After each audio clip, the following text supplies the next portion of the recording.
আজকের এই শহীদ রাষ্ট্রপতি জিয়াউর রহমানের ৪৪তম শাহাদত বার্ষিকী উপলক্ষে আমরা এখানে সমবেত হয়েছি।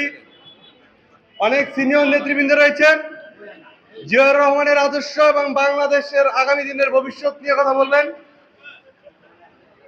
আমি ছোট্ট একটি নেতা, আমাকে এখানে সম্মানিত করেছেন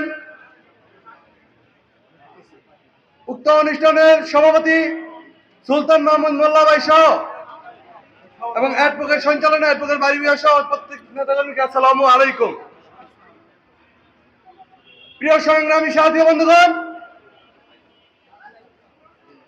আপনারা দেখেছেন দীর্ঘদিন যাবৎ হামলা মামলা নিপীড়নের মাধ্যমে আজকে এই একটি মুক্ত বাতাসের যে পরিবেশ তৈরি হয়েছে, তার সর্বোচ্চ নেতৃত্ব দিয়েছেন আমার নায়ক, আমার আগামী দিনের ভবিষ্যৎ তারেক রহমান।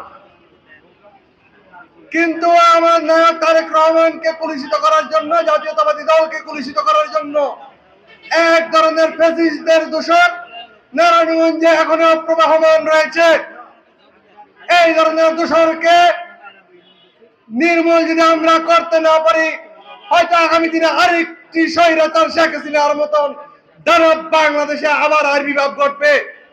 প্রিয় সংগ্রামী সাথী বন্ধুগণ, বাংলাদেশ জাতীয়তাবাদী স্বেচ্ছাসেবক দল যথা বাংলাদেশ জাতীয়তাবাদী দল বিএনপির নেতৃত্বে নারায়ণগঞ্জের সকল ফ্যাসিস্টদের বিরুদ্ধে বাংলাদেশ জাতীয়তাবাদী দলের যে যুদ্ধ ঘোষণা হয়েছে, এই যুদ্ধের জয়লাভ ইনশাআল্লাহ জাতীয়তাবাদ দল করবে। বক্তব্য দেওয়ার কিছু নেই। সন্ত্রাস চালাবাদ নৈরাজ্যের বিরুদ্ধে ফতুল্লা থানা বিএনপি সবসময় সর্বদা সজাগ। আপনাদের সাহায্য সহযোগিতা কামনা করি এবং ফ্যাসিস্টদেরকে সতর্ক করে দিয়ে বলতে চাই, সাবধান হয়ে যান।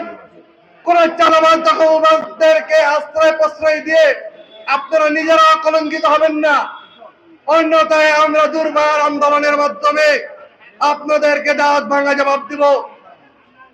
এবার এই আশায় প্রত্যাশা ব্যক্ত করে আমি আমার বক্তব্য শেষ করছি। আল্লাহ হাফেজ। বাংলাদেশ জিন্দাবাদ, বাংলাদেশ জাতীয়তাবাদী স্বেচ্ছাসেবক দল জিন্দাবাদ, আগামী দিনের রাষ্ট্রনায়ক তারেক রহমান জিন্দাবাদ, দেশনেত্রী বেগম খালেদা জিয়া জিন্দাবাদ, শহীদ রাষ্ট্রপতি জিয়াউর রহমান অমর হোক, আরাফাত রহমান কুকুর রুহের আত্মার মাগফিরাত কামনা করি।